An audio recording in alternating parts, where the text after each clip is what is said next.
శిల్పారెడ్డి గారికి కూడా గాయాలైన సందర్భం ఉంది. పోలీసులు అనుచితంగా ప్రవర్తించారు. మహిళలను కూడా చూడకుండా మహిళల పట్ల కూడా అనుచితంగా ప్రవర్తిస్తున్నారు. అట్లాగే కేవలం అంటే సీఎం రేవంత్ రెడ్డి కూడా మహిళల పట్ల కూడా చాలా మహిళల పట్ల కూడా అనుచితంగా ప్రవర్తిస్తున్నారు.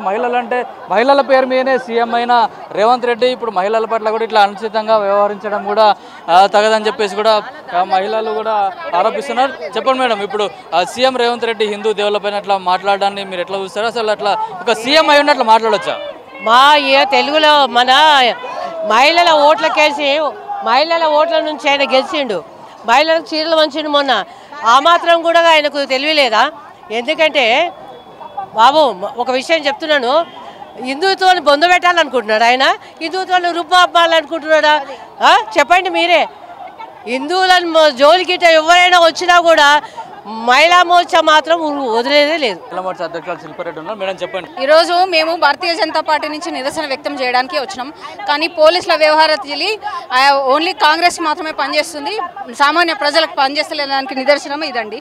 నేను జస్ట్ అక్కడికి వెళ్ళని కూడా వెళ్ళట్లేదు. ఎట్లా దుబ్బి ఎట్లా చేసినా అంటే వీళ్ళని ముందుకు రానియొద్దామని, ముందుకు రానిస్తే అందరు వస్తారు అని చెప్పేసి వాళ్ళు సైగలు చేస్తూ నన్ను హాని కలిగించారు. ఇది ప్రజాపాలన లేకపోతే రేవంత్ ఓన్లీ కాంగ్రెస్ పాలన అనేది కూడా మాకు అర్థం కావట్లేదు. ఏదైతే హిందూ దేవుళ్ళ మీద ఆయన దేవతల మీద అనుచితంగా వ్యాఖ్యానం చేశారో దానికి వాళ్ళు సారీ చెప్పాలనే ఒక ఉద్దేశంతోనే మాత్రమే మేము ఈ ధర్నా చేయడం జరుగుతుంది. ధర్నా కూడా కాదు, నిరసన వ్యక్తం చేస్తున్నాం. ఒక హిందూ అయ్యుండి హిందువుల దేవతల గురించి ఎట్లా మాట్లాడతారు అని చెప్పేసి ఒక నిరసన వ్యక్తం మాత్రమే చేసినాం. దానికి ఇంతగానం పోలీసులు వచ్చి మమ్మల్ని ఇబ్బంది పెట్టడం అనేది కరెక్ట్ కాదు. వెంటనే రేవంత్ రెడ్డి క్షమాపణ చెప్పాలి. ఆయన క్షమాపణ చెప్పేదాకా ఏ గుళ్ళలో వెళ్ళకూడదు, రానియమని ఈ సందర్భంగా తెలియజేస్తుంది. అంటే ఇప్పుడు సెక్యులర్ పార్టీ అని చెప్పుకుంటున్న కాంగ్రెస్ పార్టీ కేవలం ఒక మతానికి సపోర్ట్ చేయని ఎట్లా? సెక్యులర్ పార్టీ అని సెక్యులరిజం గురించి మాట్లాడేటోళ్ళు ఇప్పటివరకు ఒక్కరు కూడా మాట్లాడలేదు. ఎందుకు? వాళ్ళు హిందువులు కదా, వాళ్ళు మాట్లాడద్దా? ఓన్లీ భారతీయ జనతా పార్టీకే దేశం ధర్మం అని తెలుసా? నువ్వు కూడా హిందువే కదా. మీ మాట్లాడుతున్నప్పుడు మిగతా వాళ్ళు ఎందుకు రియాక్ట్ అవుతారు? సెక్యులరిజం అని మాట్లాడే వాళ్ళు ఇప్పటికైనా నోరు విప్పండి. మన హిందూ సమాజాన్ని మెట్టుపోతుంది.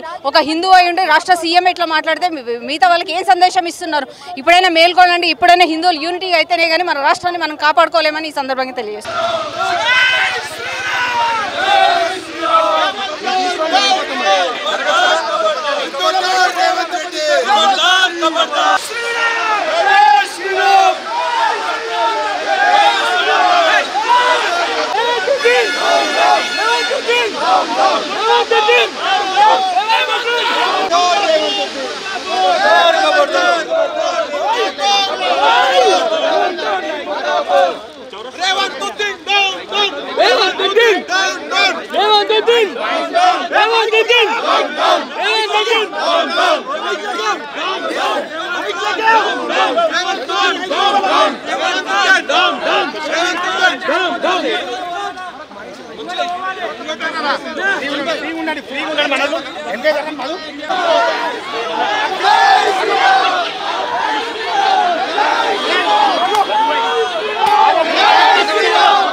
ఇప్పుడు హిందువులను కించపరిచినట్టు మాట్లాడుతున్నటువంటి రేవంత్ రెడ్డికి బుద్ధి చెప్పాల్సినటువంటి అవసరం ఉన్నది.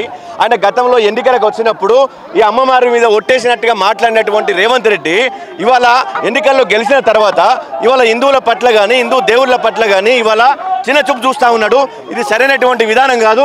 ఇవాళ కాంగ్రెస్ పార్టీ కేవలం ముస్లిం సంతుష్టికరణ రాజకీయం చేస్తూ ఇవాళ హిందువులను కించపరిచేటువంటి అవమానకరంగా మాట్లాడుతూ ఉన్నట్టు సరైనటువంటి విధానం కాదు. అందుకే ఇవాళ భారతీయ జనతా యువ మోర్చా రాష్ట్ర అధ్యక్షులు కుండే గణేష్ గారి నేతృత్వంలో ఇవాళ రేవంత్ రెడ్డి గారి దిష్టి బొమ్మను కూడా కాలబెడతా ఉన్నాం. ఖబర్దార్ సీఎం రేవంత్ రెడ్డి గారు అని చెప్పేసి హెచ్చరిస్తూ ఉన్నాం.